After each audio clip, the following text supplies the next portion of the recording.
Alors nous allons commencer avec le chant et le chant d'ensemble, les classes de Madame Catalano et Madame Fabry, et un medley de valse chanson française.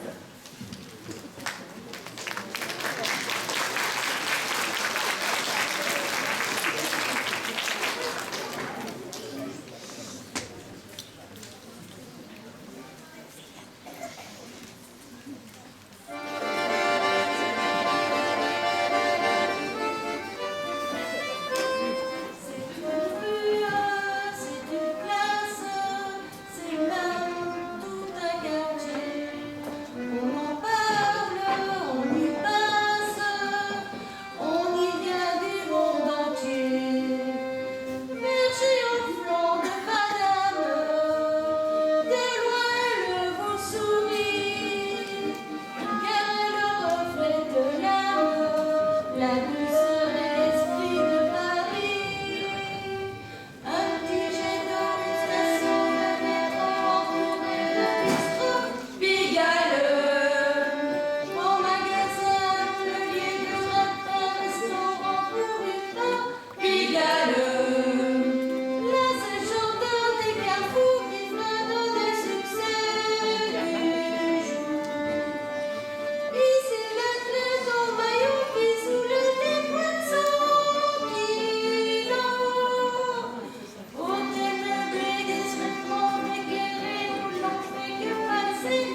poursuivons avec le cours de piano, la classe de Madame Fiedor.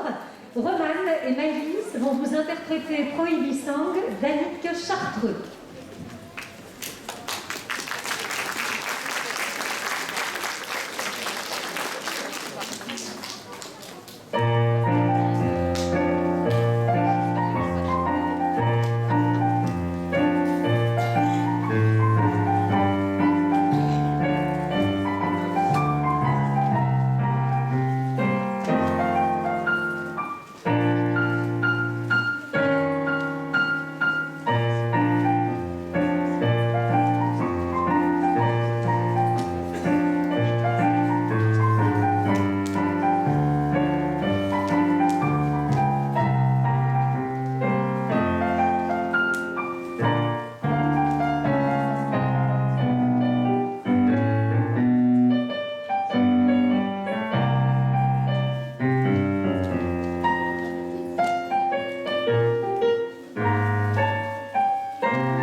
Déclamation, mes élèves vont vous présenter des textes de Bruno Bonvalet. Maïva vous dira anglais et Ulysse n'importe quoi.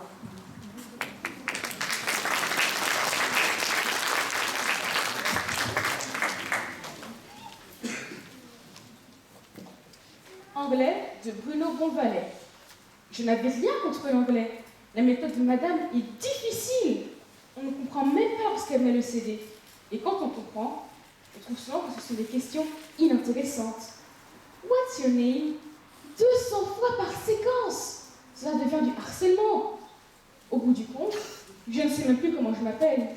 Lucie, Abigail ou même Marie. Tout se brouille. Question accent. Pas du tout avec madame qui pratique sans pouvoir masquer son accent du sud. Et les enregistrements qui nous mitraillent d'un pur accent londonien. À présent, je ne suis plus fan de la langue anglaise et j'ose à peine participer au cours. Je n'avais rien contre les Anglais. Les leçons d'histoire sur le Moyen-Âge nous ont démontré que les Anglais étaient les pires ennemis des Français. Ils ont même brûlé Jeanne d'Arc.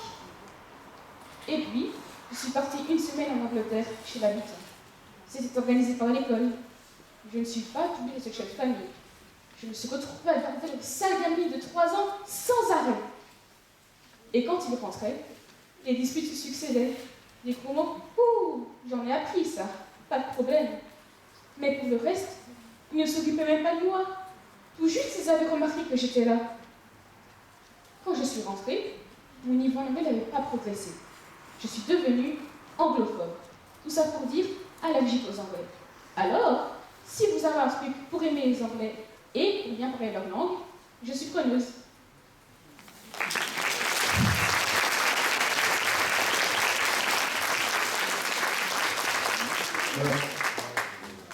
N'importe quoi de Bruno Bonvalet. C'est en voyant les gros yeux de Quentin que je m'en rendis compte. J'étais encore en chaussons, des chaussons en forme de tête de singe avec la langue qui dépassait. La classe totale. À ce moment-là, je sentis les vents dans mes cheveux.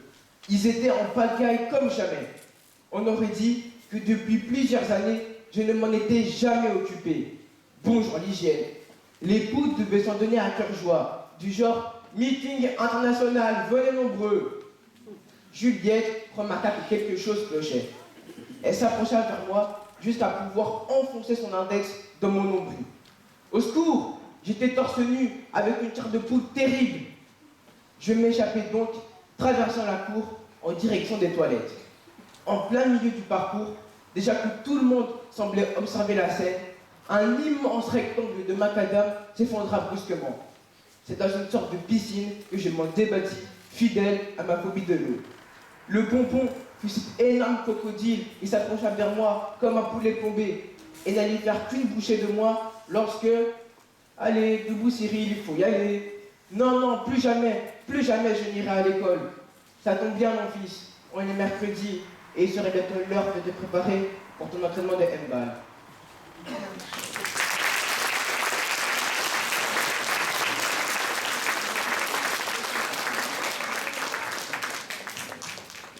Vous allez à présent entendre le Chat bleu de Gilles Bordenot, classe de saxophone clarinette de Madame Collard et Monsieur Bouillon, par Amine, Julie, Emmanuel, Julia.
certificat de fin de filière de qualification au cours de guitare, classe de Madame Petquin, Diego Moran Paz.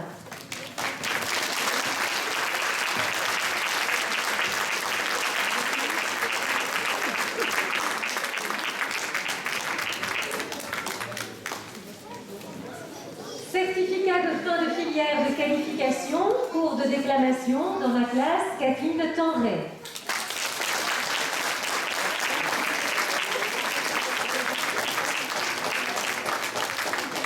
Elle arrive, elle arrive.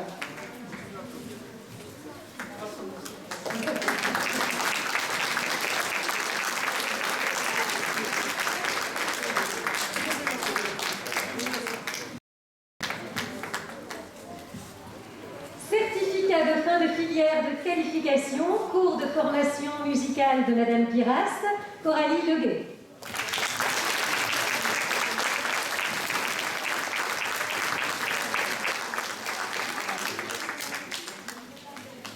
Toujours en formation musicale, René Lebon.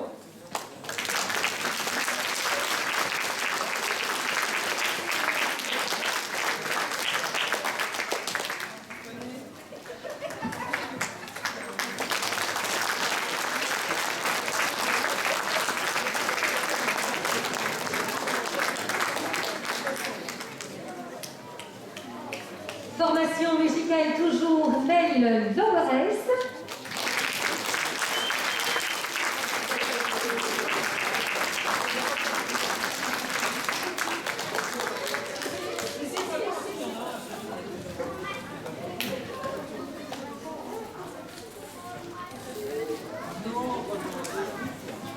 Et enfin, Émilie Verbena.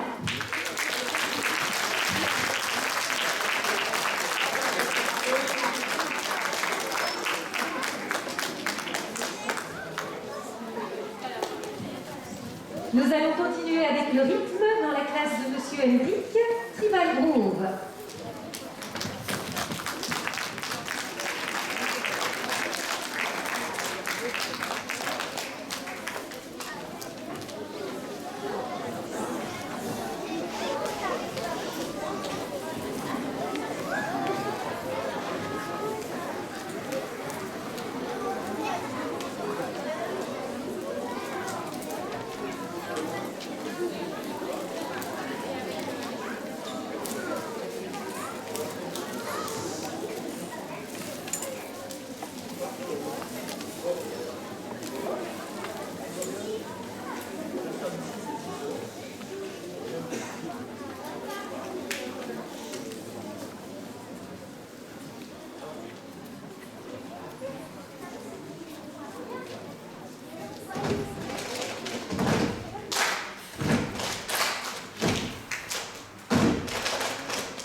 cours de déclamation, Léna va vous interpréter les souhaits de Jean de La Fontaine.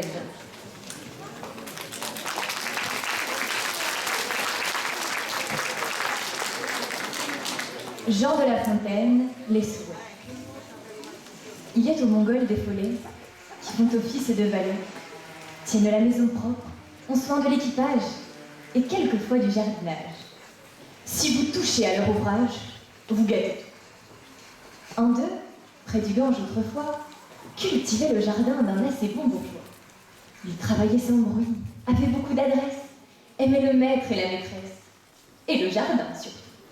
Dieu sait si les zéphyrs, peuple ami du démon, l'assistaient dans sa tâche. Le follet de sa part, travaillant sans relâche, comblait ses hôtes de plaisir. Pour plus de marques de son zèle, chez ces gens pour toujours, il se fut arrêté, nonobstant la légèreté à ses pareils si naturels. Mais ses confrères les esprits firent autant que le chef de cette république, par caprice ou par politique, le changea bientôt de logis. Ordre lui vient d'aller au fond de la Norvège, prendre le soin d'une maison en tout temps couverte de neige. Et d'un doux qu'il était, on vous le fait la peau. Avant que de partir, l'esprit dit à ses hôtes: on m'oblige de vous quitter. Je ne sais pas pour quelle faute, mes enfants il le faut. Je ne puis arrêter qu'un temps fort court, un mois, peut-être une semaine. Employez-la. Formez 3 souhaits, car je puis rendre 3 souhaits accomplis. 3, sans plus. Souhaiter, ce n'est pas une peine étrange et nouvelle aux humains. Ceci, pour premier vœu, demande l'abondance. Et l'abondance à pleine main, versant leur coffre la finance, en leur grenier le blé, dans leur cave les vins. Tout en crève. Comment ranger cette chevance? Quel registre, quel soin, quel temps il leur fallut. Tous deux sont empêchés si jamais on put. Les voleurs contre-complotèrent, les grands seigneurs leur empruntèrent, le prince les taxa. Voilà les pauvres gens malheureux par trop de fortune. Ôtez-nous de ces biens l'affluence importune, dirait-il l'un et l'autre. Heureux les indigents, la pauvreté vaut mieux qu'une telle richesse. Retirez-vous, trésor fouillé. Et toi, déesse, mère du bon esprit, compagne du repos, oh médiocrité, reviens vite. À ces mots, la médiocrité revient. On lui fait place. Avec elle, il rentre en grâce. Et, étant aussi chanceux qu'ils étaient, et que sont tous ceux qui souhaitent toujours, et perdent en chimère, le temps qu'il ferait mieux de mettre à leurs affaires. Le follet en rit avec eux, pour profiter de sa largesse, et quand il fut sur le point, lui demandèrent la sagesse. C'est un trésor qui n'embrasse point.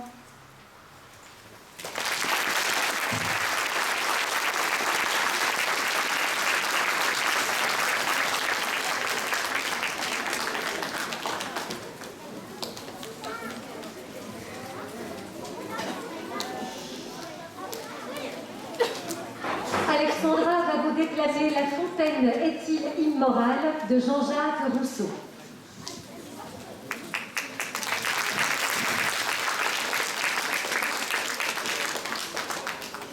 On fait apprendre les fables de La Fontaine à tous les enfants. Et il n'en est pas un seul qui les entende. Quand il les entendrait, serait encore pire. Car la morale en est tellement mêlée et si disproportionnée à leur âge qu'elle porterait plus au vice qu'à la vertu. Ce sont là, me direz-vous, des paradoxes. Soit. Mais voyons si ce sont des vérités. Je demande si c'est à des enfants de 10 ans qu'il faut apprendre qu'il y a des hommes qui mentent et flattent pour leur profit. On pourrait tout au plus leur apprendre qu'il y a des railleurs qui persiflent les petits garçons et se moquent en secret de leur sotte vanité. Mais le fromage gâte tout. On leur apprend moins à ne pas le faire tomber de son bec qu'à le faire tomber du bec d'un autre. Suivez les enfants apprenant leur fables. Et vous verrez que lorsqu'ils sont en état d'en faire application, ils en font presque toujours une contrainte à l'intention de l'autre. Et qu'au lieu de s'observer sur le défaut dont on les veut guérir ou préserver, ils penchent à aimer le vice avec lequel on tire parti des défauts des autres. Dans la fable précédente, les enfants se moquent du corbeau, mais ils s'affectionnent tous au renard. Dans la fable qui suit, vous croyez leur donner la cigale en exemple, et point du tout. C'est la fourmi qu'ils choisiront. On n'aime point à s'humilier. Ils choisiront toujours le beau rôle. C'est le choix de l'amour-propre. C'est un choix très naturel. Dans toutes les fables où le lion est un des personnages, comme il est d'ordinaire le plus brillant, l'enfant ne manque point d'être lion. Et lorsqu'il préside à quelque partage, bien instruit par son modèle, il prend soin de s'emparer de tout. Mais lorsque le moucheron terrasse le lion, c'est une autre affaire. Alors, l'enfant n'est plus lion, il est moucheron. Il apprend un jour à tuer d'un seul coup d'aiguillon tous ceux qui n'oseraient attaquer de pied ferme. Dans la fable du loup maigre et du chien gras, au lieu d'une leçon de modération qu'on prétend donner, il en prend une de licence. Je n'oublierai jamais d'avoir vu beaucoup pleurer une petite fille qu'on avait désolée avec cette fable, tout en lui prêchant toujours la docilité. On eut peine à savoir la cause de ses pleurs. On la sut enfin. La pauvre enfant s'ennuyait d'être à la chaîne. Elle se sentait le cou pelé. Elle pleurait de n'être pas loup. Ainsi donc, la morale de la première fable est pour l'enfant une leçon des plus basses flatteries, celle de la seconde une leçon d'inhumanité, celle de la troisième une leçon d'injustice, celle de la quatrième une leçon de satire, celle de la cinquième une leçon d'indépendance. Composons, monsieur de La Fontaine. Je promets quant à moi de tout lire avec choix, de vous aimer et de m'instruire dans vos fables, car j'espère ne pas me tromper sur leur objet. Mais quant à mon élève, permettez que je ne lui en laisse pas étudier une seule, jusqu'à ce que vous m'ayez prouvé qu'il est bon pour lui d'apprendre des choses dont il ne comprendra pas le quart que dans celles qu'il pourra comprendre. Il ne prendra jamais le change. Et qu'au lieu de se corriger sur la dupe, il ne se formera pas sur le fripon.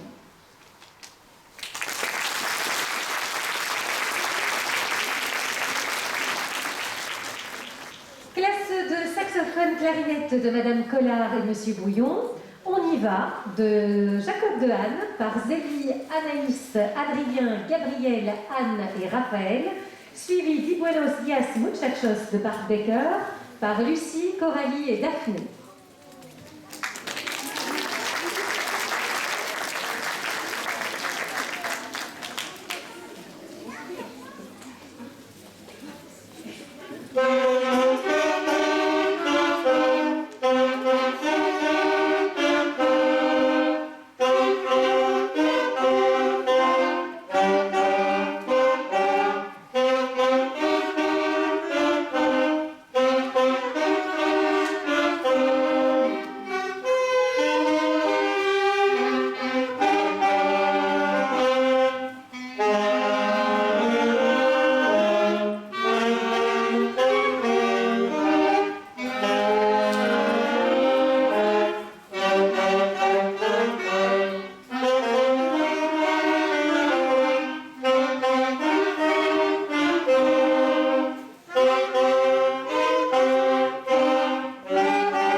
filière de qualification, concours de saxophone de Madame Collard, Mathis Frinaud.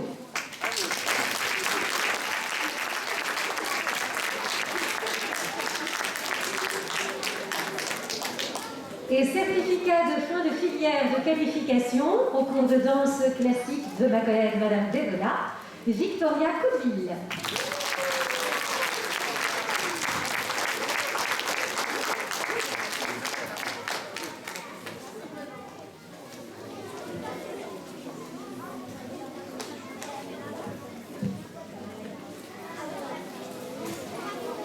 La classe de formation musicale, professeurs mesdames Deveau, Lefranc et Buzia, vont tout d'abord vous présenter les dents qui swingent de Caillard par les formations 1, 2, 3.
Oui, voilà.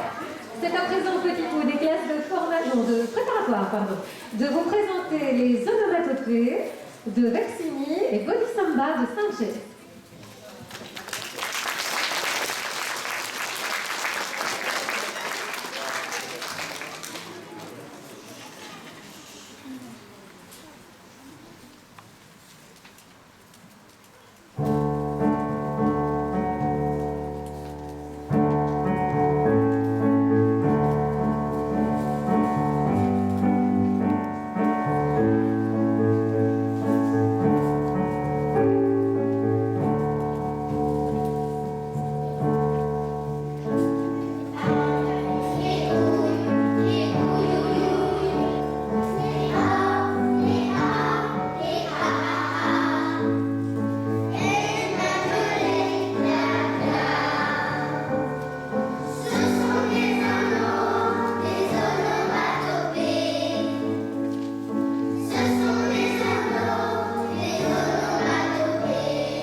Notre concert se termine, nous allons écouter la dernière partie des formations musicales. Mais avant de terminer, je voudrais remercier tout particulièrement les professeurs aujourd'hui. C'était une gageure que de se retrouver aujourd'hui pour un concert. C'était la galère des quarantaines avant les fêtes et ça l'était encore ici à la rentrée. Donc il était très compliqué de préparer nos groupes et nous sommes vraiment heureux d'avoir autant d'enfants aujourd'hui qui ont participé et qui ont pu se préparer avec l'aide de leurs professeurs. Un grand merci à mes professeurs.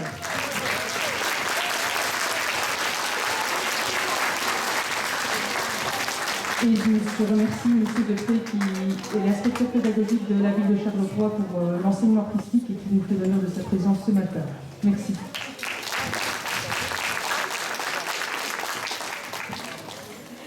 Et donc nous allons clôturer avec Tango Vocal de Jésus.